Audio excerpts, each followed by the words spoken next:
Welcome back. You're still tuned into Trading Hour. Ashi Anand from IME Capital joins us to discuss market fundamentals. Ashi, good morning. Thank you so much for joining in. Well, the big event, the US-India trade deal, that is something which is expected. It is keeping the markets in a wait-and-watch mode as well. There are earnings as well which are coming up, so a lot to watch out for. What's your idea of the markets? What do you think could be the important sectors we'll be watching out for? Hi, firstly, thank you for having me on the show.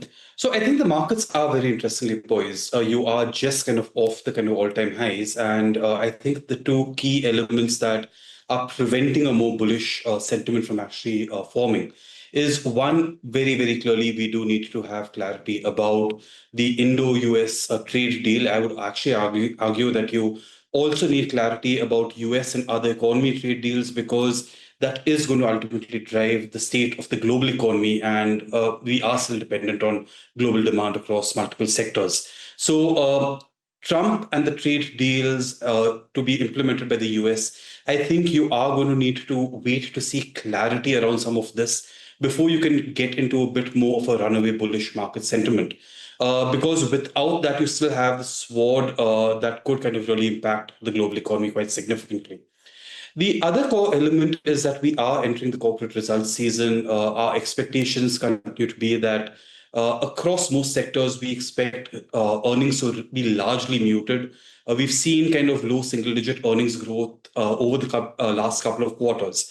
We broadly expect something similar in the current quarter. We don't really expect to see a large growth rebound. But what is going to be very important to understand is how corporates are really looking at the kind of growth recovery. Across different segments, there are certain pressures, and I think by and large, people are expecting some of this to kind of ease up as we go into the second half. And you see a larger growth recovery going into the second half.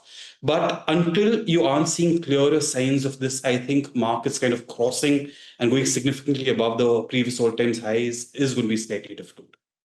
Ashi, good morning. Thank you for joining in. Since you mentioned the results season, would green shoots be enough to soothe market sentiments that, okay, growth is on the anvil, even though you don't see it this quarter?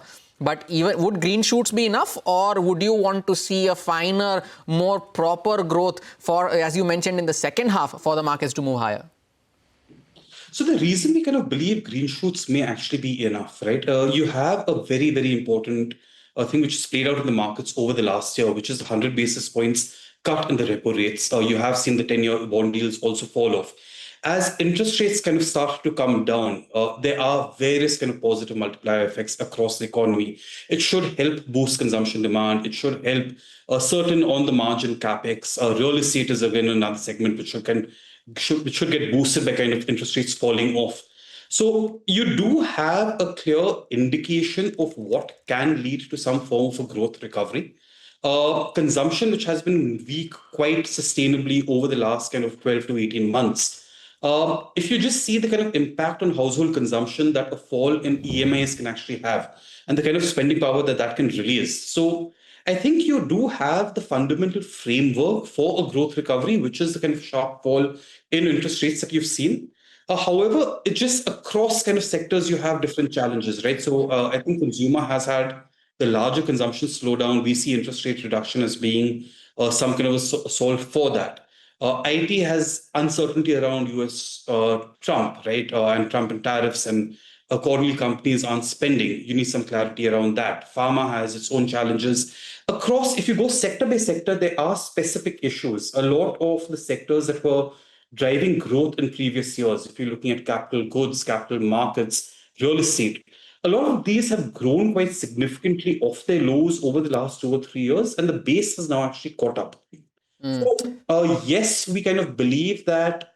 So when we are talking about green shoots, I think you need green shoots that are clear enough to point towards the second half recovery. But as the second half recovery does kind of start becoming a bit more visible, I think in the context of the fact that interest rates are falling, we believe that the positive market sentiment could sustain. Right.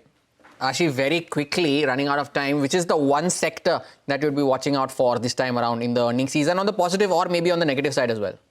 So the one sector that we really clearly have the biggest focus on is listed digital platforms. We expect these to continue to do very well. There is strong kind of growth. There's underlying profitability improvement. That is the one sector that kind of remains top of our mind. But I think the other big sector is really what are the trends in financiers, because that is a space where valuations and growth and quality, all three of those line up quite well. All right, Ashi, running out of time, so thank you for sparing time and joining us today. Take this conversation forward on another day. Take a short break here on Trading Hour, but just before we do that, here's some good news for our viewers. India's business news leader is not just a click away, and that is, of course, CNBC TV18's all-new app, where you get breaking news, in-depth articles, and financial world updates right at your fingertips. You can download the app from the Apple Store or the Google Play Store, or even scan the QR code that comes up on your screen to download the app. We take a short break. Back on the other side. Stay tuned.